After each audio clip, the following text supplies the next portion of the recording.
Oh, hello. Didn't know you were going to get here so soon. Come on in, stay a while.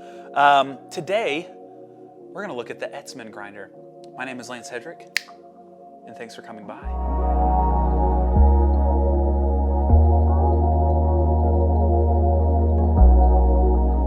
All right, so today I have been teasing this in Instagram posts and different things, but we're going to look at this Etzinger manual grinder, the Etzman. We're going to take a look at the ergonomics of it. We're going to take a look at the different burr sets that come with it, and we're going to maybe pull a shot and discuss kind of the advantages, the disadvantages, etc. of this particular grinder.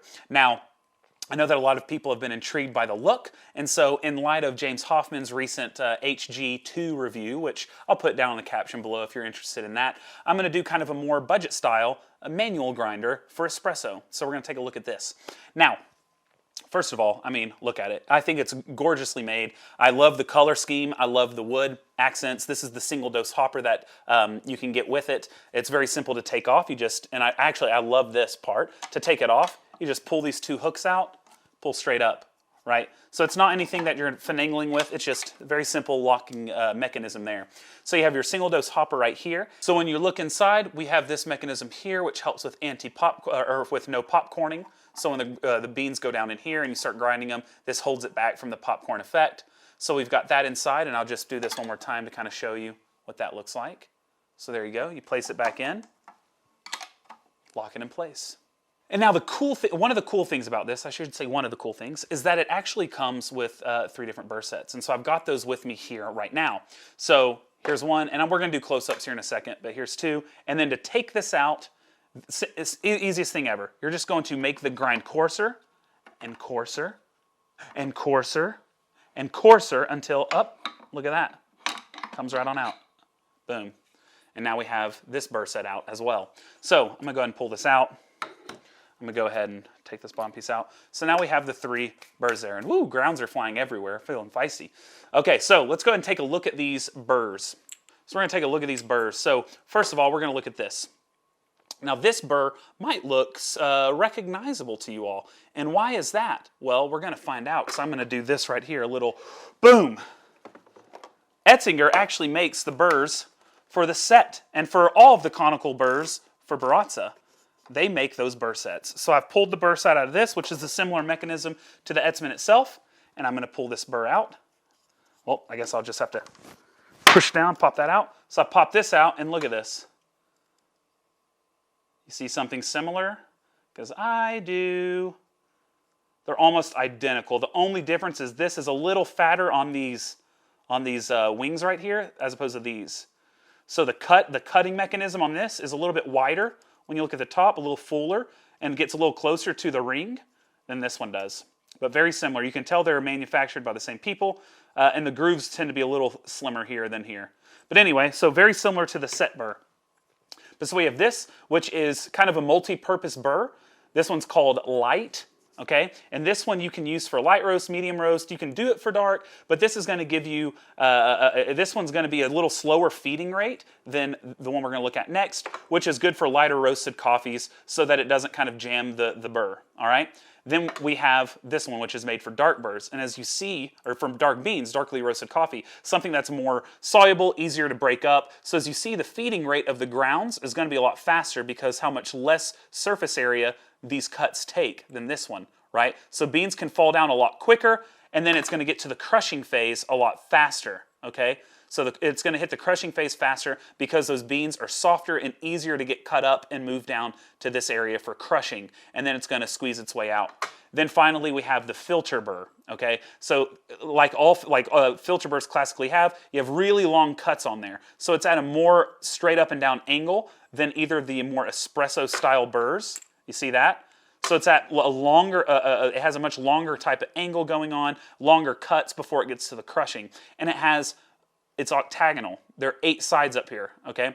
And the reason for this is for an even slower feed of the beans going down. What you want is you want to cut up those beans into small pieces so that you can have as uniform of cut as possible for filter coffee. You're going to have more fines in espresso ground coffee, and you want less fines in filter. So they come with these 3 burrs right there. We have this set burr, and we have these three.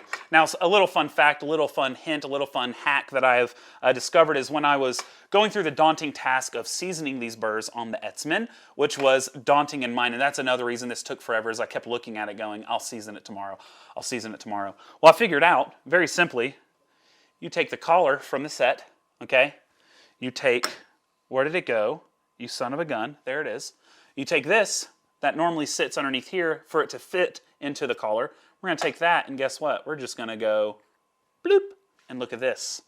I'm going to fit it into the set collar. I'm going to click it in place, click, clack it in place. It's going to take a little force, boop, and look at that. Now, I can shove this into my set, and we're good to go. Boom. Bada bing, bada boom. Look at that. Now I've got the Etzman burr in my set, and I can season it with an electronic burr. Now, of course, that's not going to season the outer core in here, but it's a lot faster doing this than having to hand crank for seasoning. So, of course, though, you know, even with the HG2, you're going to have to do something similar and pull that back out. So, you can season it if you have the set 270 at home. Otherwise, you're going to be doing a lot of cranking. Anyway, I know what you all are waiting for. You want to see me recreate Hoffman's smooth 60 seconds of hand grinding. Well, I'm going to recreate it, but it's not going to look as sexy, and I'm not going to lie, this seems to be much harder to grind on than that was, and it's because I use lightly roasted coffees, and this was not really made for lightly roasted coffees. When I was talking with the team at Etzinger, which they did send me this for free, they let me know that they kind of do a lot more medium and dark roasted coffees, so when they're making their equipment, they have that in mind. But they did send me something to help, and that's these suction feet on the bottom. And these suction feet are going to help this machine not rock as much when it's trying to grind up those really dense, lightly roasted beans. So that's actually why I'm sitting here right now, is because all the surfaces that we have for this video are all textured surfaces, and the suction feet wouldn't work. But guess what? We found this low table. Suction feet work, so we're going to use that. So that is one of the downsides, I'd say, of this is the way that it's built, you have to have it suction down in order to grind lightly roasted coffee. Medium and dark, you're good to go on any surface. You don't need the suction feet. But they sent me these suction feet because I just could not grind lightly roasted coffee, especially ones that I'm preferring on this machine. Now I've got it, though. I can do it. So I'm going to take, and I'm going to put this kind of standard espresso, similar to the set burr in there. I'm going to take the, I lost it again. Oh, guys, I'm a mess. Well, there's one here. It's inside of it already. Okay, so we're going to throw that in there, and boom. So we've got it in. And then all you're going to do to put it in is you're going to line up the arrow with the side over here, and we're just going to twist it in. You don't really need to see that part. Oh, I guess one thing I should show you before I do that.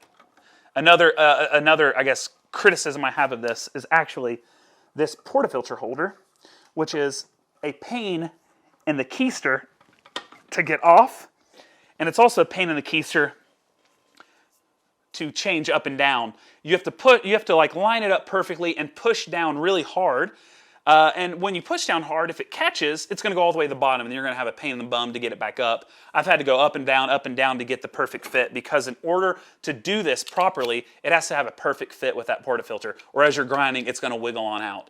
So this is something that's kind of frustrating to me. Another issue is it's almost impossible to get the burr back in there with this on there. So you have to take this off to switch the burrs out. Not a huge like killer. You know, when you're thinking about the fact that the only two I can think of that are like this are this and the HG2. I mean, this is a lot cheaper. So I'm going to throw this on there. I'm going to kind of go. Oh, where are we at? Where are we at? I'm doing this like in a weird position. There we go. All right, so I'm going to put it up. Nope, didn't click in. You get to see me struggle. Come on, baby. Okay. There we go. Haha. We got it. Yikers. Now I'm going to go ahead and, while this is on there, I'm just going to take it, push it on, and there we go. Oh, no. No! It loosened up. Now you get to see the struggle and how it's real. Okay, so I'm going to try to... There we go. There we go. Is that perfect? Okay, we're back to perfect. We're back to perfection. All right, we're back to perfect. Okay. Hey, Dad, look at me. Think back and talk to me, did I grow up? I'm sorry, that's a callback to my angsty teen years, the song Perfect. All right, so we're about to grind some coffee. Before that, I'm going to make a fashion statement with this cute little glove that they give. It's great. You can like wear it. It's a great accessory for whatever you're wearing. You go out. It's kind of like the Michael Jackson glove, but I think it's probably a little more tasteful. But yeah, so we have this, which is because you don't want to get your hand oils all over this. It can kind of tarnish the machine, look kind of gross. So we're going to kind of hold this down while we're grinding. So hold it like so, and then we're going to kind of give it a little counterclockwise swirly whirly. All right, the whirly do. All right, so we got that. I'm going to weigh out some coffee, and you're going to watch me poorly recreate James Hoffman's smolder face as he's grinding on the HG2. I've got 20 grams of coffee here. I'm going to dump it into the single dose hopper. Gorgeous. And now we're gonna do a little grind. We grinding. You see me grinding. All right. So this is what it looks like. Okay. All right. Let's do this.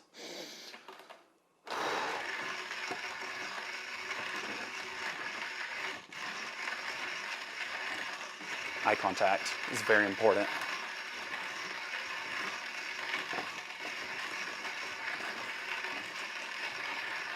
They're still going. You see that timer that we put on the screen for this? I don't know what time I'm at, but there it is. All right, we're still going. This is 20 grams. Oh, there we go. And that was at just a moderate pace. I'm just moderately, and I could have a conversation while doing that. I'll look really good doing it. So yeah. Anyway, that's about 20 grams, and you saw how it was coming out. Bada bing, bada boom, 20 grams of coffee, ground straight in the portafilter. There's a little bit of mess. You could probably RDT, though I don't really like RDTing with conical grinders, but there is a little bit of mess there. It's not terrible. Yeah, so that's how 20 grams looks at that time, whatever that says on the screen, whatever it did say on the screen. Yeah, so it's not an ideal way of doing it, honestly. Having to use this glove, whatever. And having it on top makes it difficult to put it on your bar. So I know at my house it was difficult because you could only get it close, like say, 5 centimeters close to the wall with this extended all the way back, because you have to take into account your knuckles, right, as you're spinning it. You don't want to scrape it up against the wall. So that is something to take into account with this, is the fact that you're going to have to situate this away from the back of your brew bar. I like to have everything flush up against the back of my brew bar. This kind of just sits awkwardly near the front, which isn't ideal. But you have to think about the fact that we're not using electricity here. We're manually grinding coffee with a big lever, so you have a lot of nice torque, a lot of nice leverage. So it makes it a lot easier than a small hand grinder. And also these burrs, I'm going to be honest with you, I love them. I've always been a huge proponent of the Set 270. You've seen me use it in a lot of videos. I think it's a great espresso grinder, especially at the price. And the burr in it, I've always been a big fan of. I think it does a great job. Now, this one being almost identical is going to give you similar results, not the same, obviously, because we're using lower RPM by doing it with our hand. So we're going to have, and again, I've not done the proper test of this, but I've read them at many places. Lower RPMs are going to present less fines. So I've been getting, when I've done my side-by-sides between this burr set in the set versus a similar cut in this one, I've much preferred the shots from the Etzman. And a lot of that, it comes from a higher clarity shot. I have my wife give it to me blind. But it's giving me more clarity, a little bit more of that fruitiness. But with that conical, you're still getting that kind of traditional profile where you're getting a lot of chocolates, a lot of caramels, a lot of those deep sweetnesses in more of the traditional styles of coffee. When you go to the lighter styles, which is what I kind of prefer, you're able to maintain some of the clarity that the set wasn't really affording. So I've really liked that burr set. I don't really use this burr set all too much, so I can't speak much about it. And it's just because this was made for the darker roasted coffees, and it jams frequently with lightly roasted coffees because of how fast that fill rate is. So I didn't really use this one too much, so I can't speak much about it. I just don't have many medium to dark roast coffees in my house, though knowing Etzman's burrs, like I said, if you've ever used the Baratza Encore, the Virtuoso, the set, that's all made by Etzman. So you likely have at least some semblance of an understanding of how their burrs are working. So if you like their stuff for your coffee, this is kind of the epitome of their profile for their darker roasted coffees. So I'm sure you'd really like it. This is the one that surprised me. I don't ever really like filter coffee with conical burrs. This one was giving me more cleanliness than I've gotten from a conical burr set outside of some of the hand grinders like the Commandante C40 and the Q2 heptagonal type of burr set from Easy Presso and things like that. But as far as you know, actual like grinders, I guess this is still a hand grinder in a way. This did surprise me. Again, I think it's because of that low RPM. I think that's a huge difference between the separate burr set for the set 270 you can get for filter. Is you're throwing that around at, you know, over 1,000 RPM or whatever it's rated at. Whereas this one we're doing what? I don't know, 20 RPM, whatever our hand is doing. I'm not sure. Oh, we're probably doing like 60 to 80 RPM. I don't know what it is, but much lower than 1,000. So I think that probably has something to do with it. But this is also a pretty burr when you look at it. Yeah, I think it's pretty burr. If you're using lightly roasted coffees, it is a workout. Do not get me wrong. And if you don't have those suctioned down perfectly with lightly roasted coffees, the lighter you go, the more dense the bean. If you're doing like, for instance, a Nordic style roasted washed Ethiopia or Kenya, it's going to be a bee to grind that, especially if you go really fine for like some sort of crazy pre-infused blooming style of espresso. It's going to be a workout. You're gonna probably have little drippy drips like your boy right here does. So I think it's TLDR, I guess, which doesn't make sense here because I haven't written anything. But I think that the grinder, I love the burrs on the grinder. Let's say that. I love the burrs on the grinder. I love the look of the grinder. I'm not a big fan of how you have to go about grinding it. I think it's a little inconvenient where the handle is placed and how you're gonna have to set it away from the wall. I think it's much harder than it probably should be with maybe there's some sort of system they can put in there to help with the leverage on it. It doesn't look as though when I see people grinding on, like, for instance, the HG2, that it's this difficult. This thing wobbles around a lot. Maybe a bigger base would help. But the actual grinding experience, I think, could be fun because I do enjoy using a hand grinder for filter coffee. But this is honestly, when I was dialing it in, you know, part of me was like, oh, I don't want to go back and grind again. So it is kind of a pain, and I'm not a small person. So that would be my biggest gripe, is just the actual grinding part of it, which I understand is a big part of it. So you might be thinking to yourself, well, what's the point? Well, the point is, I don't know of any other grinder like this on the market in this price range. I love the burr sets from Etz. That is as genuine as I can be when it comes to conical burrs, especially in this size. I don't know if there's anyone better than Etzinger. Of course, when you get up to like the 60 or so, 63 millimeter burrs, you know, we're not talking the same category. But as far as these smaller 38, 40, whatever millimeter conical burrs go, I think they're kind of in a class of their own. So if you like the set 270, if you like manual brewing or manual grinding, if you don't mind a little bit of elbow grease in the morning, I think this would actually be a fantastic option for you if you have the counter space. The issue is, of course, you're going to have to worry about counter space. You're going to have to worry about actually turning it with lightly roasted coffees. And having a flush countertop. If you have a wood table, if you have something else, these feet aren't going to work, and you're going to have to rely on medium to darkly roasted coffees. So there are issues with this, as there are with every machine. Yeah, so I hope you enjoyed my little couch session with you all. This won't be happening often. I did this strictly because we needed this table to use the suction feet, even though it still went a little wonky. But yeah. Enjoy the grinder. Thank you again, Etzinger, for sending this out to me. I think it's a really cool grinder, and I love the fact that you don't have to use electricity. I love the more manual things we can use, the better. I love my manual espresso. I love my manual grinders. I love manually brewing coffee, etc. So I hope this answers some of the questions that you all had about this grinder. If you have more questions, please send them below. I do know Etzinger reached out and said they have another burr set they're about to release for lightly roasted coffees, and maybe that has an easier time grinding the coffees. And maybe I don't know what the future of this grinder will be, but you know, like I said, my feedback is I hope there's a better way for stability when grinding the lightly roasted coffees, although I know it's not what it was intended for. But for those of you who are into that, just take that into consideration. All right, that seriously is it. Please like and subscribe if you enjoyed the video. I would love you to hit that bell notification right now. I think only 400 of you have the bell notification turned on from the analytics side, which is crap. So hit the bell for me, please. It just helps with those initial boosts. I've seen correlation between initial boosts of videos and the longevity of them. The more likes a video gets, the longer YouTube will circulate it. So all of that really helps more than you know. Hit the like, share it, save it, all that good stuff. Leave a comment. It would really help me be able to make more of these. And the more reach I get, the more opportunities I'm going to get to review cool equipment, show you cool stuff, and spend more time doing the things that I love and that I hope that you all love as well. Thank you. Join my Patreon if you haven't. Have some cool times on our Discord, a really cool community there where I give away a lot of stuff. Yeah, I think that's about it. So, yeah, I don't remember how I sign off these videos. How do I sign them off? Finger guns. Cheers.